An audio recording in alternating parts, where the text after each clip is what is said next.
Hi there and welcome to JCB Tools. My name's Adrian and today we're going to look at this Petrol wood chipper from JCB. So this is the JCB-CH75100P. Means it's pretty much a 7.5 horsepower petrol engine and it's got 100 mil chipping capacity. 224cc petrol engine, wonderful bit of equipment. So I'm going to show you how to put it together and we'll start by showing you the easiest way to open the box. So as you can see, it comes in this sturdy packing case when it arrives to you. So if I just take a screwdriver that will fit in this hole on these tabs on the top, just bend them up somewhere around 90 degrees. And I'll go all around the case doing that to start with. So if I just take a common set of pliers now, I'll hold those tabs and just bend them up into the upright position. So I'll do these two. Okay, now that will now allow us to remove the lid. So you may find that on these tabs here, whoops, just give yourself a little bit of clearance between the two layers of sheet metal.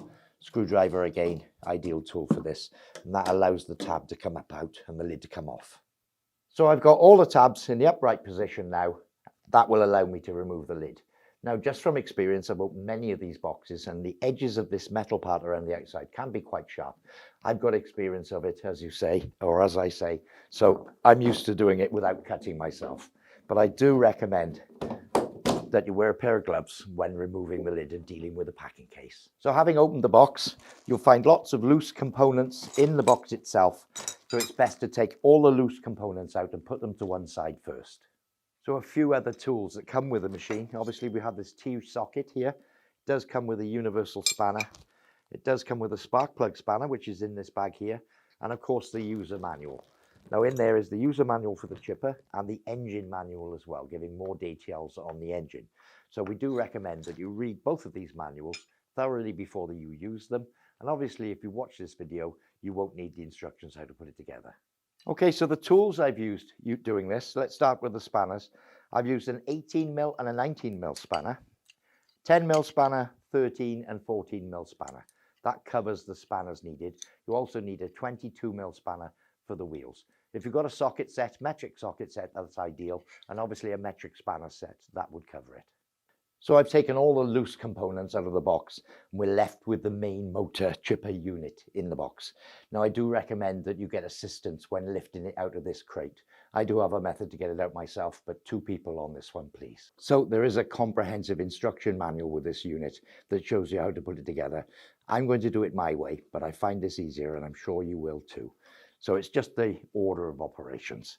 So I've got the unit out here on the floor. I've just put a bit of protection there and I'm going to lean it down. It's not too heavy so that it's protected on the packing. We need to fit the axle for the wheels. So the other component you need to get is this part here, which is the main axle. So you'll see on the axle that it comes with all the bolts pre-assembled in the hole. So I'm going to go looking for the right bolts. We just take each component, remove the bolts, and then put them in the right place. So I'll just take these 2 bolts out, and you will see I had a pair of spanners in my hand. We need an 18 and a 19mm spanner for this. So the axle goes in here, this way round, in this slot, and you'll see the V slot here, holes in the axle, and it fits in there. So we'll locate that in there. I'll remove one of the washers. Take a washer and the nylock nut. Feed a bolt through from the bottom. Just find the hole. There we are. That's one in. And just on the inside here, fit one washer. And I'll fit one nut loosely.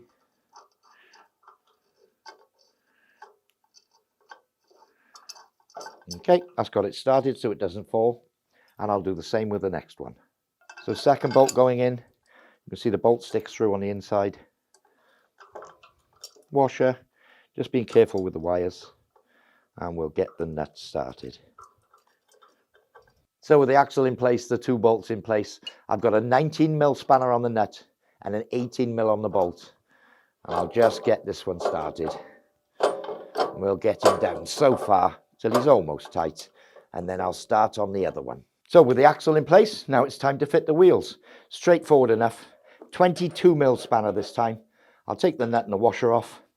And when we fit the wheels, we look for the tyre valves. They go on the outside. Okay, so I've pushed the wheel on with the washer, On with the nylock nut. A 22mm spanner. If you've got a socket set, by all means use a socket set for this, make it a lot easier for you. So I'll wind him in, keep going until it stops. Now you'll see that wheel is now binding. So with it being a nylock nut, I can just ease it back a little and the wheel now spins. Well, somewhat freely. I could go a little looser. Doesn't make a lot of difference because it's running on bearings. So the method is down till you feel it stop, maybe back one flat. That's the job done. If you find you're having difficulty getting the wheel on the axle, you'll notice inside and between the two main bearings, there's a spacer. That's to protect the bearings when you tighten it up. So if I just line that back up into the center, remember that when I'm putting it onto the axle. So you can do it from the outside, very difficult for me to show. But as I put it on, I'll just lift the spacer up so that it's not, the axle when it enters isn't hitting on the spacer. Okay, so with the wheels both in place, if I pick the unit up again now, I'll just rest it there. And if I spin it round, just carefully spin it round. There we are. As I said earlier, if you've got two of you, we'll make it a lot easier. So I'm just going to tip it now, right over, onto its back again, onto a bit of protection. That gives me access to the other end. So one thing of note, and be careful here guys, the drum here that does the chipping, as you can see, it's quite inert as it stands, but if I were to rotate it round, you can see the sharp chipping blade come out. So wearing gloves is probably a must. I've done this several times, put these machines together, but wear some gloves and be very wary of this blade. So I'm just going to tip that back in again. So the next component we want is this one.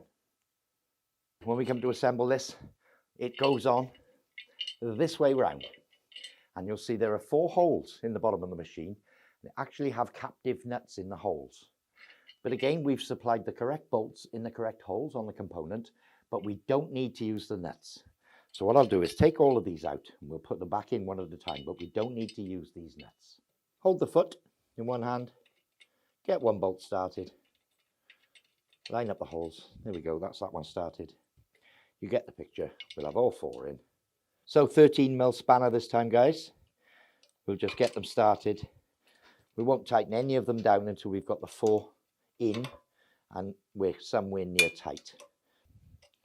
We'll get them all pulled down now that we've got them all at the bottom.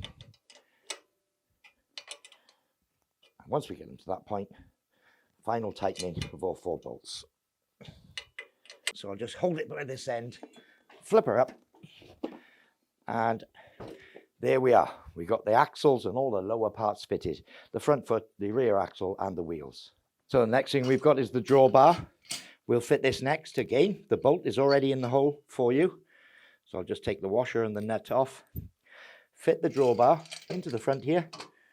Okay, and we'll just wait till we line up the holes. Put the washer on. Put the nut on. And tighten the bolt. Be very careful because that sharp blade could be, as we said earlier, around this area.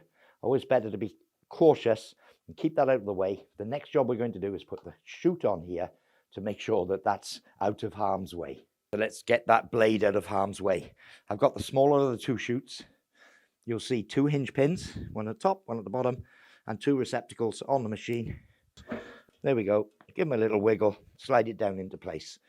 Sooner we get this on, the sooner we get that dangerous blade out of our way. Bolts are in place, as we've seen with all the other implements. I'll take the nuts and the washers off.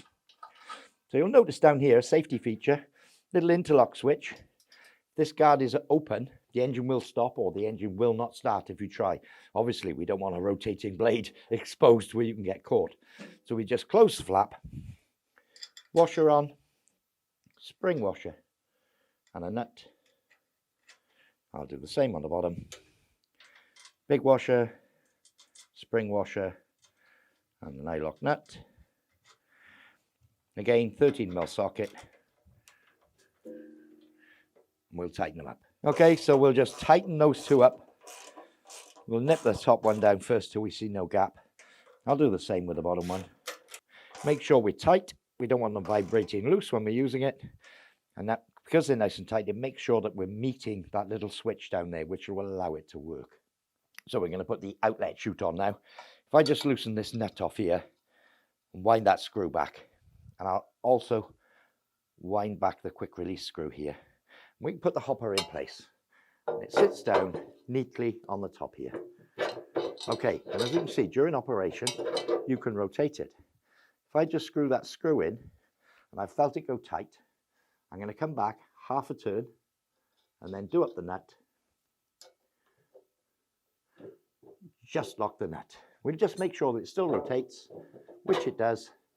Then I can lock the other side, which will lock it all firmly in place. So if I want to rotate the outlet chute, I can simply undo the handle here, maybe a turn, and I can rotate to send the chippings whichever direction I want. Okay, and to lock it, simply do up the handle on the back.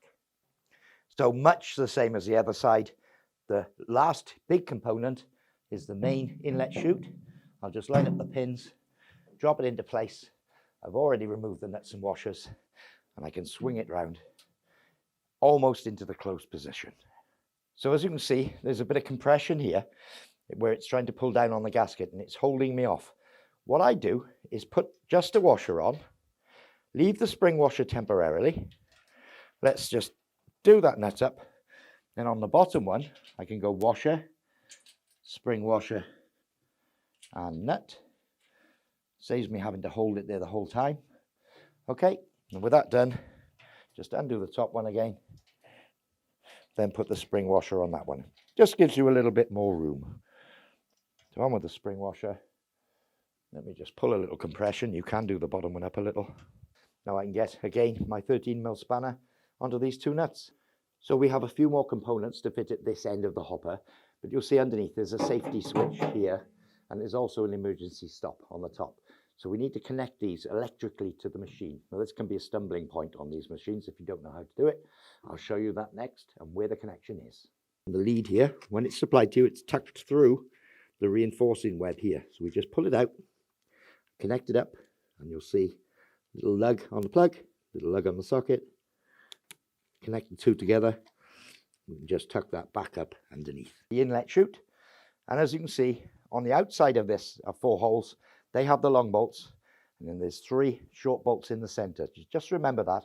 Again, all the bolts are in position. We're going to take them off, put them back in. Just bear in mind, short ones in the center, and then 4 long ones on the outside. So ring of 7 holes around the inside of here, 7 holes in here, 3 in the bottom, longer bolts in the 4 outside holes. So we'll just place that roughly in position. Now we're not going to tighten anything up at this stage. So I'm just going to pop a bolt through in the top of one side, just loosely. That'll hold it there. And again, bolts from the inside to the outside I find is the best. So bolt there. Again, next bolt, line up. We'll start from the center out. We'll get a nut and washer just started and finger tight, just a couple of turns. They're nylock nuts, so they won't go that deep, but just until you hit the nylock. So I'll do that for all 4 bolts, or all 7 bolts, all 4 around the outside, all 3 on the bottom. Once we've done that, we can go around tightening, and we're going to do it from the center out. Okay, so again, I've got a 13mm spanner holding on the inside, 13mm socket on the outside. We'll just nip down the 3 bottom ones first. We'll do the one on a 45-degree angle. Hold on, here we are. We'll just nip that one down.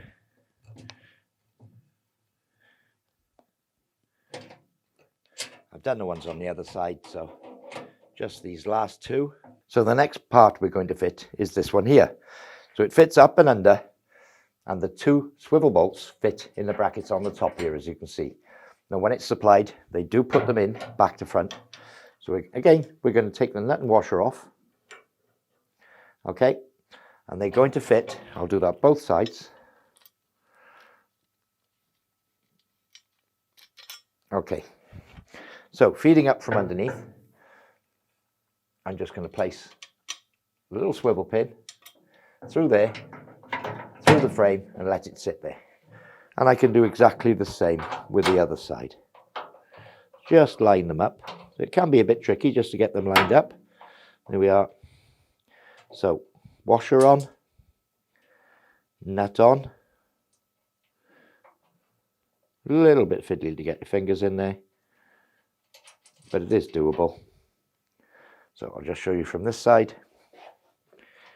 Washer on, feed the nut in, and start the nut. So 10mm spanner this time, and I've got a 4mm Allen key, and I'm going to just nip this up just to a point where it's tight. There we are, and as you can see, it still moves. So I'll do the same the other side. Nuts and washers the same as before, and a small shouldered bolt. Just make sure that this is free to move before we start, which it is. There should be friction, but yes, make sure it's free to start. So with this black metal bracket to the left, as I'm looking at it here, you can see the orientation. I'll just fit the bolt through the 2 holes, on with the washer, on with the spring washer, on with the nut, and again, much the same as before, the 10mm spanner, 4mm Allen key. Do that up firmly. There we are. As you can see, it's operating correctly. So the last part on the assembly, you'll see this final bracket. It's got 2 split pins. I'll just squeeze them together and take them out. Now, it doesn't matter which way around with this. We're going to fit the bar down through these 2 holes. Now, what is important is that we line up the 2 sets of holes, but it's quite easy if you look down from the top. We're going to drop the pin down in through the holes. So I'm trying not to get in shot here. There we go. Just jiggle it about. I'll start that side, do the other side as well. So finally, I'll get my pair of pliers and bend over the underside. So during operation, if you should get caught or lean over into the hopper, and this pushes down, it will stop the engine. To allow it to restart, just pull it back up into this armed position. We mentioned the wiring setup for the chute earlier on, but we have an emergency stop also as a backup on the top here. So if you ever want to stop the machine in a hurry, push this button, it will kill the engine. Obviously, if you inadvertently push it and it's in the down position, the engine won't start. So just rotate it, it pops back up. That allows the engine to start again. So we've completely assembled the machine now, right up to the stage where it needs oil and fuel. Oil filler is here. Simply fill it up to the desired level. It's shown in the manual. Fresh oil, and of course, fresh unleaded petrol. Obviously, take the usual precautions when dealing with petrol. Ventilated area, all that sort of thing. And remember, during use, to wear all the appropriate PPE for a machine such as this. For more information on this or any of our other products, visit jcbtools.co.uk. I've been Adrian, and thank you for watching.